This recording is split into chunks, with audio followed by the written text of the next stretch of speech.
이 마지막 5장을 대략 정리하면 다음 12절까지 사랑의 출처인 믿음을 논하고 앞에 4장과 연관시키고 있습니다. 그리고 다른 사람들을 위해서 기도할 것을 권면하는 그런 내용이 17절까지, 그리고 마지막으로는 18절에서 21절에서는 범죄와 우상숭배와 같은 불신을 경계하는 그런 권면으로 마무리되고 있습니다. 우리 기도인의 가장 가까운 그리고 가장 약할 수밖에 없는 대적은 누구며 무엇일까? 마귀, 사탄. 그것들은 믿음의 사람들을 직접 대항하기보다는 사람의 약점을 동원해서 싸웁니다. 이런 입장에서 사실 우리 믿음의 사람들은 마귀, 사탄보다 지혜롭지 못하고 강하지 못합니다. 예수 그리스도의 십자가를 지고 주님을 따라 나서는 철로역정의 길에 가장 구체적인 방해자는 바로 우리 자신이며 우리 육신을 가지고 사는 이 세상입니다. 그리고 여기에 대한 해답도 오늘 시작되는 1절과 마지막 절인 5절에 2번씩이나 증거되고 있습니다. 결론부터 본다면 예수께서 기도심을 믿는 자마다 1절이고요. 예수께서 하나님의 아들이심을 믿는 자가 아니면 5절에 말씀이지만 그것이 구체적으로 오늘 우리의 삶과 천국행의 순례자의 여행에 어떤 역할을 해서 세상과 나를 이길 수 있게 하는가를 살피게 될 것입니다. 세상이라고 하는 코스모스는 단순히 우리의 육신의 눈에 들어오는 것이 다가 아닙니다. 이 세상이라고 하는 것은 거대한 체계, 시스템이라고 그러죠. 또는 얼개라고 해야 옳을 것입니다. 우리가 생각하는 것처럼 그렇게 단순하지 않다는 이야기죠. 물론 우리가 세상을 구석구석 모두 구체적으로 알 수는 없겠지만은 우리가 세상을 이기기 위해서는 어느 정도는 알아야 그 세상을 통해서 역사하고 공격하는 어둠의 세력들로부터 이길 수 있을 것이기 때문입니다.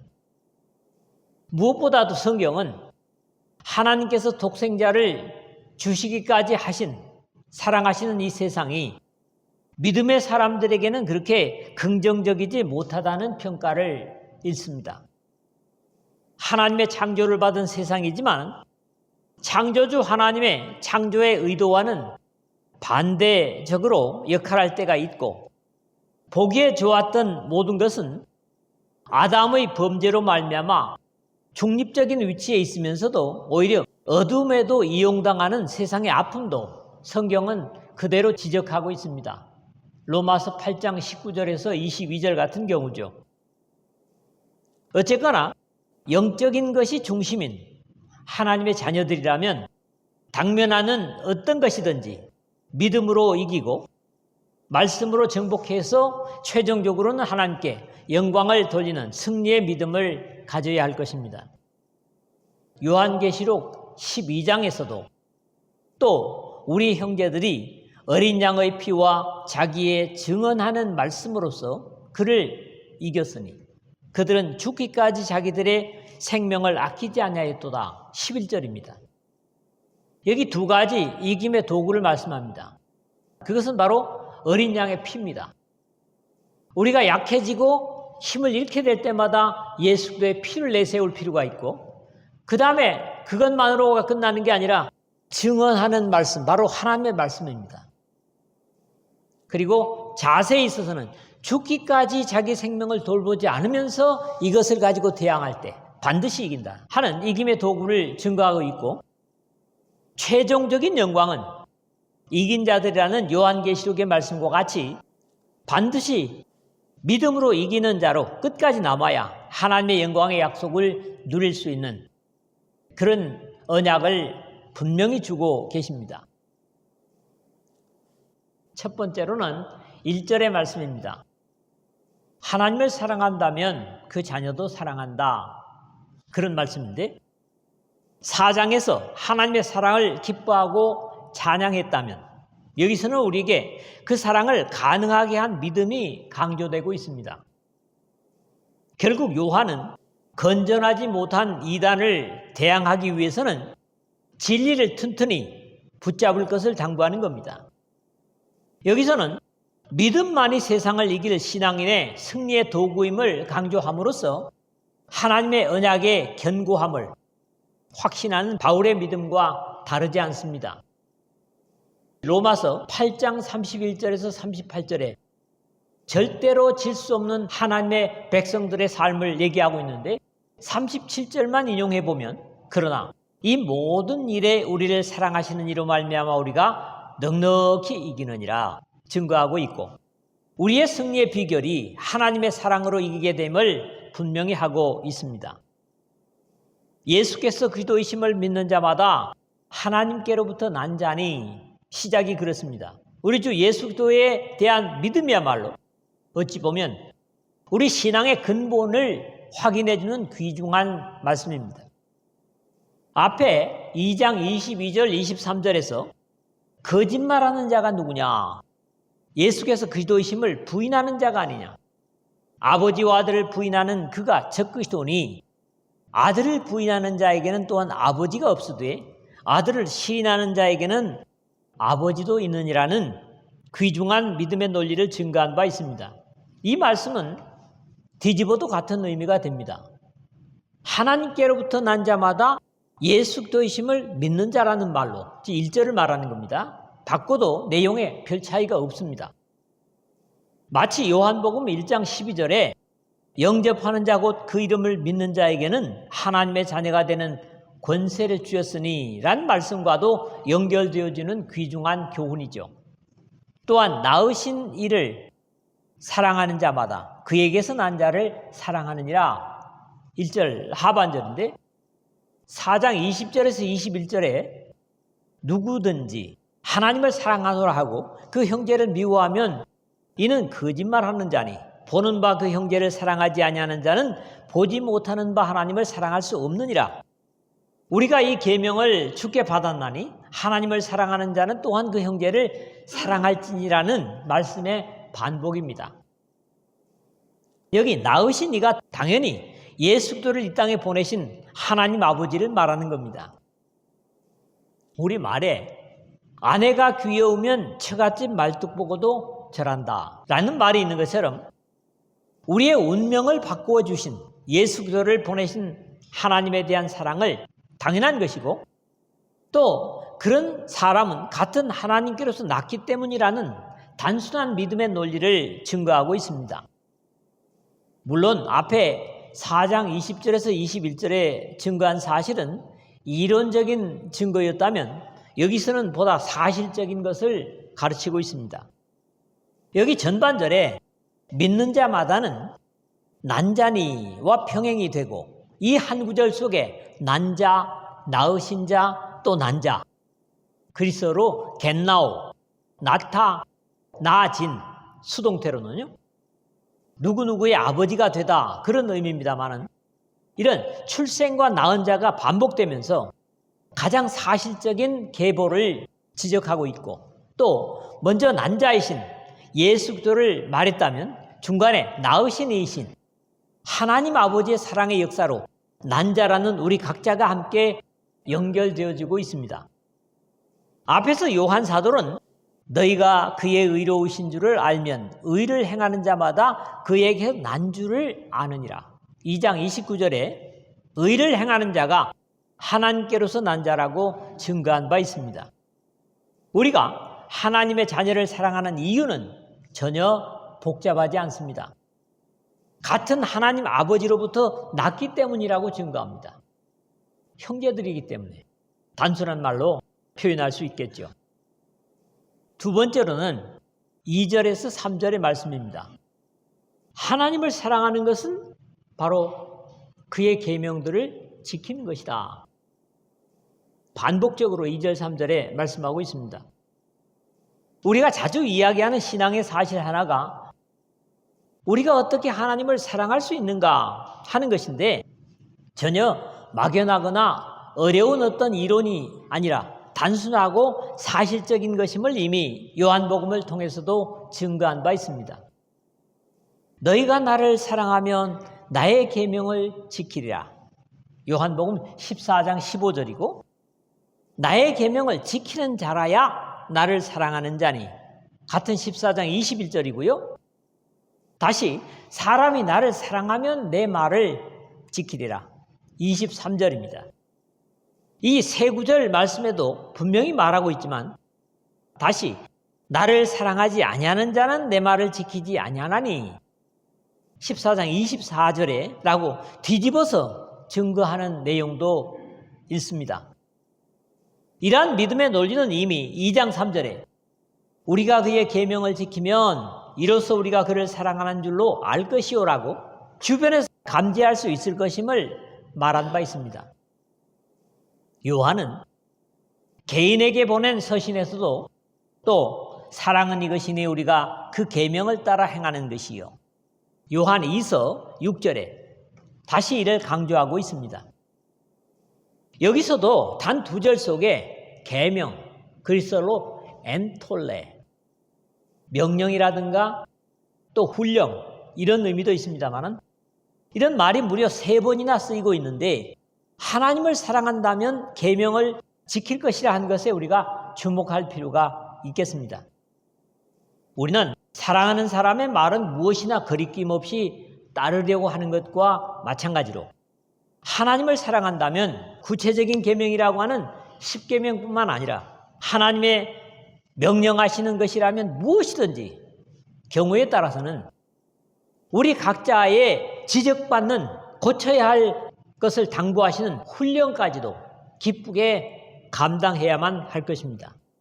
우리가 하나님을 사랑하고 그 계명을 지킬 때에 이로써 우리가 하나님의 자녀를 사랑하는 줄을 아느니라. 2절인데 안타까운 것은 하나님을 섬기며 믿는다는 사람들이 입술로는 하나님을 사랑한다고 하면서 그분의 말씀이나 명령을 무시하는 앞뒤가 맞지 않는 모습들을 보는데 이것은 믿음의 백성이라고 하는 이스라엘의 역사 속에서도 지적되어 온 그런 사실입니다. 주께서 이르시되 이 백성이 입술로는 나를 가까이 하며 입술로는 나를 공경하나 그의 마음은 내게서 멀리 떠났나니 그들이 나를 경외함은 사람의 계명으로 가르침을 받았을 뿐이라. 이사야서 29장 13절에 말씀하고 있고 다시 에스겔서에도 백성이 모이는 것 같이 내 앞에 나오며 내 백성처럼 내 앞에 앉아서 내 말을 들으나 그대로 행하지 아니하니 이는 그 입으로는 사랑을 나타내어도 마음으로는 이익을 따름이라. 어쩌면 참 믿음 없는 우리의 모습을 너무 잘 묘사한 것 같아요. 에스겔서 33장 31절에 이 2군데에서 그 이유까지도 말하고 있습니다. 이익을 따르는, 그게 영적인 이익이라면 안 그렇겠죠? 육신의 이익을 따르는 것을 말하고 있습니다. 하나님을 사랑하기 때문에 계명을 지킬 때에 비로소 하나님뿐 아니라 그분의 자녀들을 사랑하는 것을 알 수 있다고 했지만은 예수 그리스도께서 이 땅에 오셨을 때에도 이스라엘의 옳지 못한 행동은 메시아를 통해서도 꼭 같은 지적을 받고 있습니다. 이 백성이 입술로는 나를 공경하되 마음은 내게서 멀도다.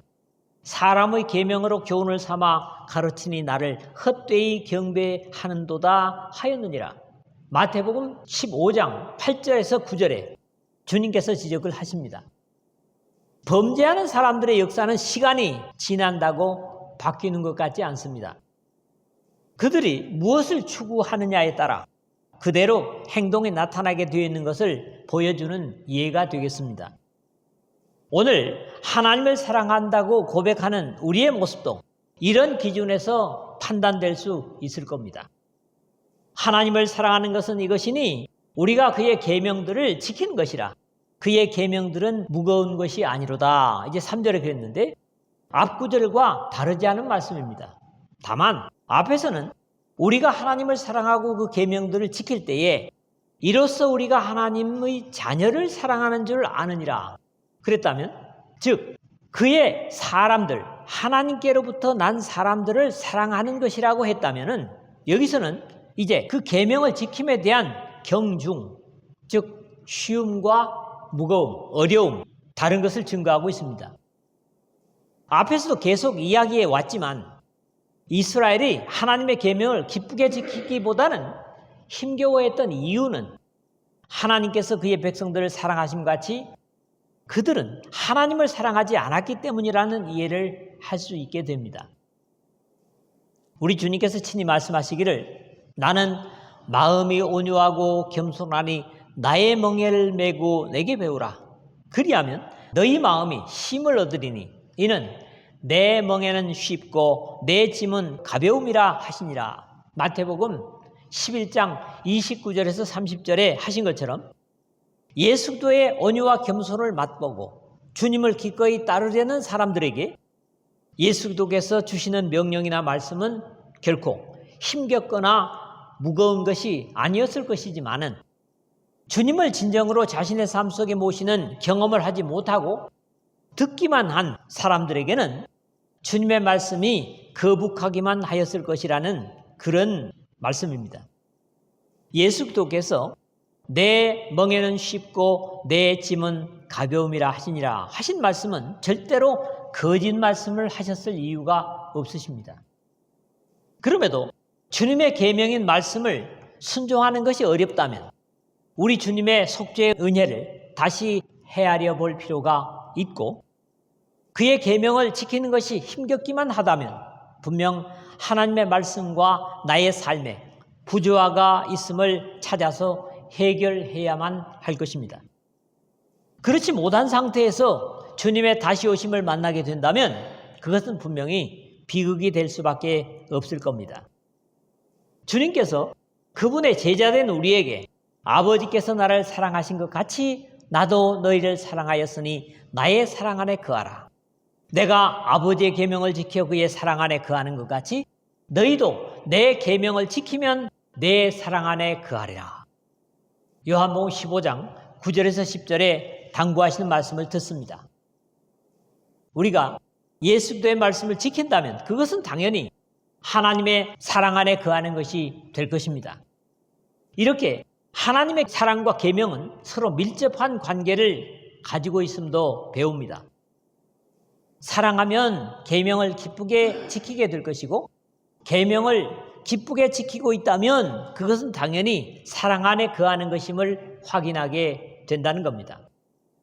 꼭 경계를 가지는 한 가지는 십계명처럼 하지 말라는 계명뿐 아니라 복음 속에서 하라고 명령하신 가장 구체적으로는 사랑하라 이런 주님의 하라고 당부하신 말씀을 기쁘게 순종해야 한다고 하는 것입니다. 세 번째로는 4절에서 5절입니다. 하나님께로부터 난 자마다 세상을 이긴다는 겁니다. 어쩌면 앞에 두 제목을 말해왔지만 오늘의 귀중한 주제는 바로 이 말씀이죠. 믿음의 사람들 앞에 산처럼 세상은 버티고 있고 우리는 과연 그것을 어떻게 극복하고 이길 것인가 고민하게 됩니다. 전체적인 메시지는 그것을 스스로의 힘이나 능력으로 이겨보려고 시도하지 말라는 겁니다. 하나님께서는 예레미야를 통해서 경계하시기를 너가 너를 위하여 큰 일을 찾느냐? 그것을 찾지 말라. 예레미야서 45장 5절 상반절에 말씀하신 바 있습니다. 영적인 삶을 위한다고 하면서 하나님이 아닌 세상과 사람들 속에서 그런 것들을 경영해 보려는 시도는 오히려 어리석은 것임을 지적하는 겁니다. 하나님은 바벨론 포로 생활에서 돌아와 성전을 재건하려는 선한 의지에도 적들의 방해와 공작으로 그것이 잘 되지 않는 스룹바벨에게 큰 사나 너가 무엇이냐? 너가 스룹바벨 앞에서 평지가 되리라. 그가 머릿돌을 내놓을 때에 무리가 외치기를 은총이 그에게 있을지어다 하리라 하셨다. 스가랴서 4장 7절입니다. 아무리 감당치 못할 장애물일지라도 하나님께서 택하시고 쓰시는 사람 앞에서는 하나님의 은혜로 은총했죠. 인하여 문제가 되지 않을 것을 약속하셨고 스룹바벨이나 여호수아는 바로 이 일을 잘 해냈던 것을 역사 속에서 우리는 봅니다. 여기서 독특한 것은 이기는이라 이기는 또 중간에 들어있는 승리, 이것이 다 니카오라는 그리스어의 동사형이고 승리는 니케라는 명사입니다. 동사와 명사가 모두 4번이나 쓰인 겁니다. 우리는 믿음의 사람들과 더불어 이러한 이김과 승리가 최종적으로 요한계시록 2장 3장에서 7교회에 확인되어지고 있음을 봅니다. 이기는 그에게는 내가 하나님의 낙원에 있는 생명나무의 열매를 주어 먹게 하리라. 이 첫째고요. 이기는 자는 둘째 사망의 해를 받지 아니하리라. 이기는 그에게는 내가 감추었던 만나를 주고 이기는 자와 끝까지 내 일을 지키는 그에게 만국을 다스리는 권세를 주리니 이기는 자는 이와 같이 흰옷을 입을 것이요 이기는 자는 내 하나님 성전의 기둥이 되게 하리니 이기는 그에게는 내가 내 보좌에 함께 앉게 하여 주기를 내가 이기고 아버지 보좌에 함께 앉은 것과 같이 하리라. 모든 하나님의 좋은 약속이 다 이긴 자들 뒤에 나와 있습니다. 계시록에 이기는 자들에게 약속하신 귀한 언약들은 증거되고 있지만 구체적인 이김은 오늘 본문에서도 언급하고 있음을 봅니다.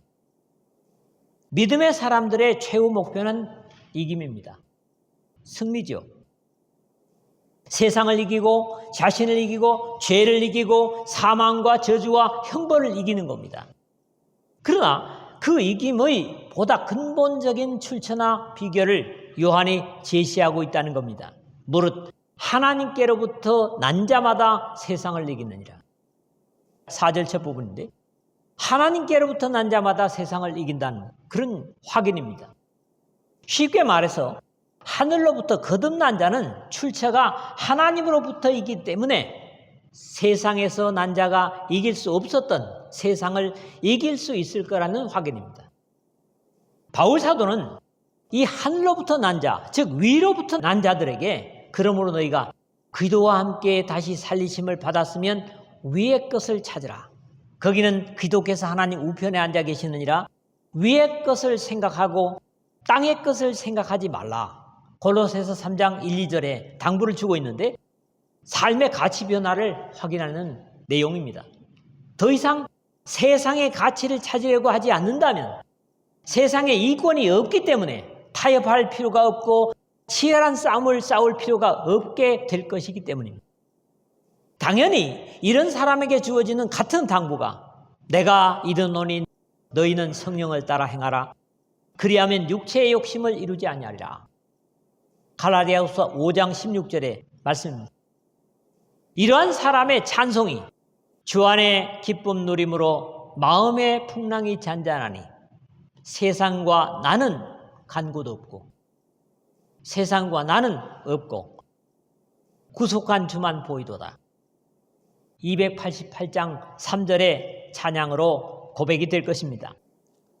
세상을 이기는 승리는 이것이니 우리의 믿음이니라. 4절 하반절인데 우리는 믿음이 있는 것과 없는 것의 차이를 그렇게 크게 생각하지 않습니다. 그런데 이 죄악된 세상을 이기는 도구가 다른 어떤 귀한 것이 아니라 우리가 가진 예수 그리스도를 통해 하나님 아버지를 믿는 믿음이라고 요한은 지적하고 있는 겁니다. 왜냐하면 이 천지를 창조하신 하나님의 상상할 수 없는 엄청난 능력을 오늘 나의 것으로 당겨 쓸 수 있는 것이 바로 믿음이기 때문입니다. 이 믿음의 위력이 어느 정도인가를 주님께서 직접 말씀하십니다. 겨자씨는 손으로 이렇게 만져봐야 겨우 만져질 정도고 잘 보이지도 않는 건데 이르시되 너희 믿음이 작은 까닭이니라. 진실로 너희에게 이르노니 만일 너희에게 믿음이 겨자씨 한 알만큼만 있어도 이 산더러 명하여 여기서 저리로 옮겨지라 하면 옮겨질 것이요 또 너희가 못할 것이 없으리라. 마태복음 17장 20절이라든가 누가복음 17장 6절인데 겨자씨만한 믿음으로 산을 옮긴다면 주먹만한 믿음이면 얼마나 놀라운 역사를 이루겠습니까? 예수께서 하나님의 아들이심을 믿는 자가 아니면 세상을 이기는 자가 누구냐? 마지막 절인데 이제 마지막으로 세상을 이기는 그 믿음이 구체적으로 어떤 것임을 지적하는 것으로 오늘 말씀이 마무리되고 있습니다. 복잡할 것 없이 예수께서 하나님의 아들이심을 믿는 것이라고 지적을 하는데, 이것은 우리 사람들이 가질 수 있는 모든 다른 믿음의 가능성을 모두 배제합니다. 이 세상에 존재하는 어떤 귀한 것이라도 또 어떤 기대도 이 세상을 이길 수 있는 힘은 나오지 않습니다. 오직 예수 그리스도께서 하나님의 아들 그리스도이심을 믿는 믿음만이 세상을 굴복시킬 수 있는 믿음입니다. 선택된 하나님의 백성이었음에도 불구하고 이것이 불가능했기 때문에 믿음의 민족 이스라엘은 결국 하나님으로부터 인정을 받을 수 없었던 겁니다. 우리 주님께서 자신들이 아브라함의 후손이라고 우겨대는 유대인들을 향하여 그러므로 내가 너희에게 말하기를 너희가 너희 죄 가운데 죽으리라 하였노라. 너희가 만일 내가 그인 줄 믿지 아니하면 너희 죄 가운데서 죽으리라. 요한복음 8장 24절이죠. 바로 예수 그리스도께서 그리스도이심을 믿지 않으면 죄 가운데 죽으리라는 거죠.